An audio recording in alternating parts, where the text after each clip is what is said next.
नमस्कार, आप देख रहे हैं मीडिया दर्शन और मैं हूं आपके साथ अंजलि तिवारी। आज मैं मौजूद हूं सासाराम नगर निगम के डिलिया में, जहां कि आप मेरे पीछे देख सकते हैं कि बिहार सरकार की योजना अंतर्गत 28 लाख से इस केंद्र को तैयार किया गया था।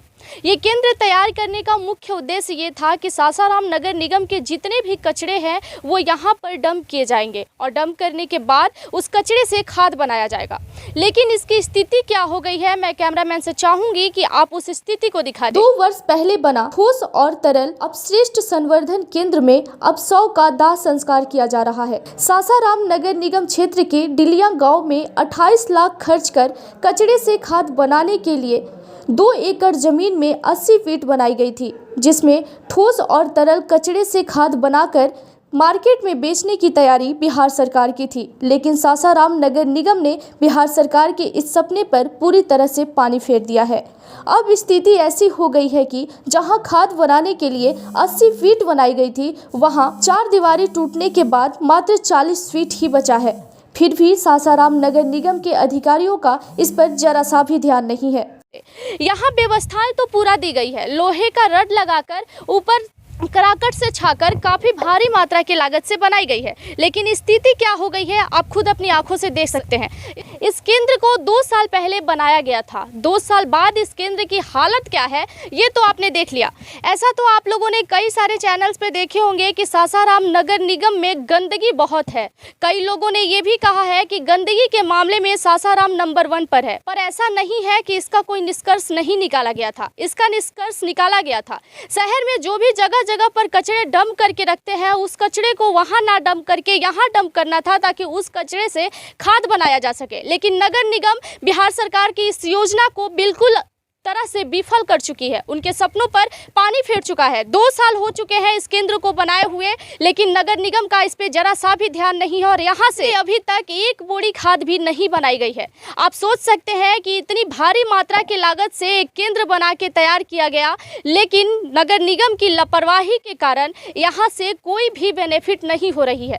ऐसा नहीं है बिहार सरकार का सोच रहा होगा कि खाद की निष्पादन जब नगर निगम सासाराम में की जाएगी, वहाँ से जब खाद निकलेगा तो भारी मात्रा में बिहार सरकार को भी बेनिफिट होती, लेकिन ऐसा हुआ नहीं। नगर निगम की लापरवाही कह सकते हैं आप, पूरी तरह से लापरवाही कह सकते हैं। मैं ऐसा इसलिए बोल रही हूँ कि सासाराम में स्थित शेरशाह मुकबरे के बाहर अगर आप देखेंगे तो कचरे की ढेर लगी होती है। अगर वो कचरा वहाँ ना डंप करके यहाँ डंप किया जाता और यहाँ से खाद बनाया जाता तो शायद शहरवासियों को और किसानों को खाद के लिए इतना ज़्यादा भटकना नहीं पड़ता और किसानों को खेती के टाइम में खाद की किल्लत नहीं होती। लेकिन ऐसा नहीं किया गया। हमने जब इस बारे में डीडीसी शेखर आनंद से बात की तो शेखर आनंद ने क्या कुछ कहा है, आइए पहले वो सुनते हैं। सर, 2 साल पहले डिलिया में बनाया गया था खाद बनाने के लिए अपशिष्ट, तो अभी तक चालू क्यों नहीं हुआ? ये मामला अभी हमारे संज्ञान में नहीं है।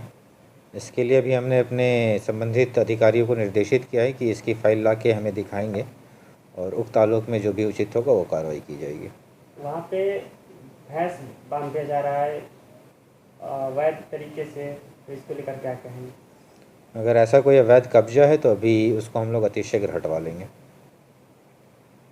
सर, कब तक जो असामाजिक तत्वों का कब्जा है वो हटाया जाएगा और उसे चालू कराया जाएगा, क्योंकि 2 साल बीत चुके हैं, वहाँ से एक बोरी खाद का भी निर्माण नहीं किया गया अभी तक। अगले 48 आवर्स के अंदर जैसा विभागीय निर्देश है उसमें उसको हम लोग खाली करवा लेंगे।